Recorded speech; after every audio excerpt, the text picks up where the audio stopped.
Hello, John Robertson, your volunteer librarian for Oscar, back for part 2 of the review of the BC Antenatal Record 2020.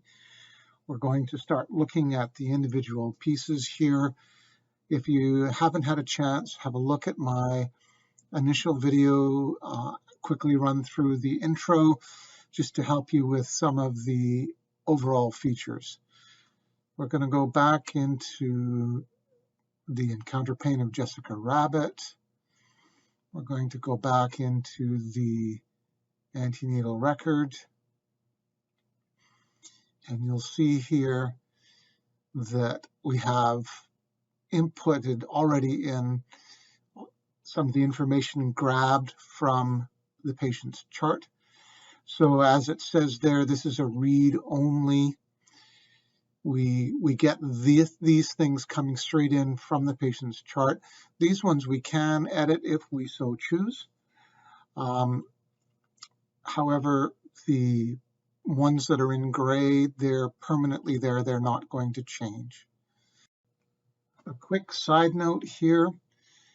There are several versions of the BC Antenatal Record 2020. There have been some updates made to the BC Antenatal Record. One of those is with respect to how the surname and the given name of the patient is filled out. I'm just going to show you a little screen grab from a previous version and show you a difference here. The previous version, when it was printed out to PDF, didn't actually fill out the patient surname and the patient given name on this side of the chart. It did fill it out on this side of the chart, and the information is there, but you could say that this is incomplete because this part does not get filled out. In the latest version, that has been fixed so that the name appears in both places, both here and here. Now, as I mentioned in my previous video, anything that's got a sort of a purplish background is active. It can change for you. It can run a program or pull something from the chart. This particular one, the age at the estimated date of delivery, looks for a date of delivery and then looks at the patient's age and sees if she's going to be the same age or if she's going to be a year older. Now, this date of delivery is on part 2, page 1. So this one will not calculate for us until we've filled out part 2, page 1. So we'll have to come back to this to get a double click happening so that we can get the age at the date. We can fill in a different surname at birth. We can select an age. We can select a relationship status. We can select a education level. We can type in an occupational. And of course, as soon as we fill in one of these ones that are not grayed, then we find the save and exit button are now active because there's more information on this chart than there was previously. So we can say that there was no response to the Indigenous identity. That won't activate these buttons here, but if we choose any of these 3, then these buttons will be activated and we can choose one of them again. We can choose the ethnicity of the patient, and there are a bunch of choices here.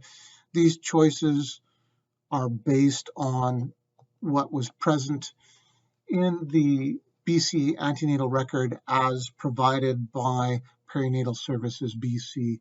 So these choices are not choices written by the programmer or by Oscar. These are the ones that have been determined by Perinatal Services BC. We can put in a partner surname and given name. We can put in a partner occupation. We can say that the biological father has the same surname and given surname as the partner, or we can change and put something different in here as opposed to what it says for the partner. Again, if we unclick this particular one, then this becomes active and we can type into it. If we say that it's the same as the partner, then we can no longer type in this box.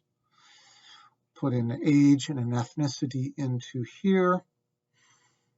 So for allergies, there's a couple of possibilities here. You can say none, and then this is no longer fillable, and the checkbox for none will show up in the printed version. If we uncheck that, we can double click on this. Again, this is a purple one. We can double click on this and it says see attached page for allergies.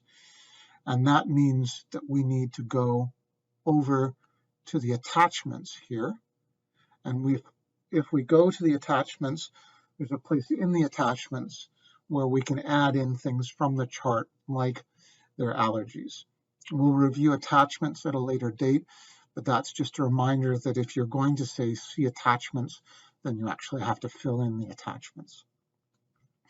And here with medications, we can do a similar thing. We can double click here and we'll put in see the attachments for the medications. Again, if we go into attachments, there's a function in there where we can pull this information from the chart and put it straight into the attachment. We can check off things like folic acid. We can fill in beliefs and practices.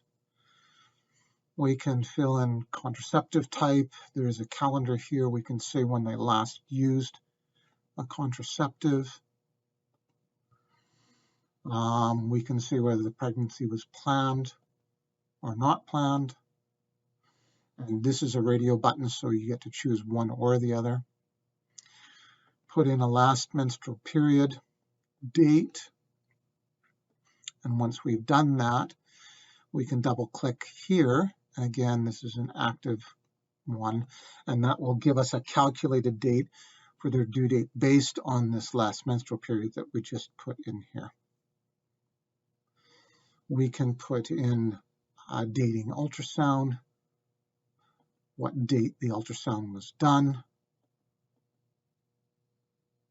If we put in a estimated date of delivery by the ultrasound date,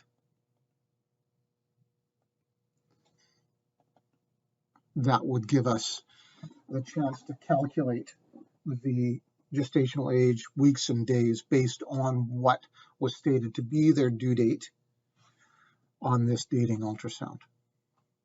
We're going to stop here. We'll go to the obstetrical history on the next video.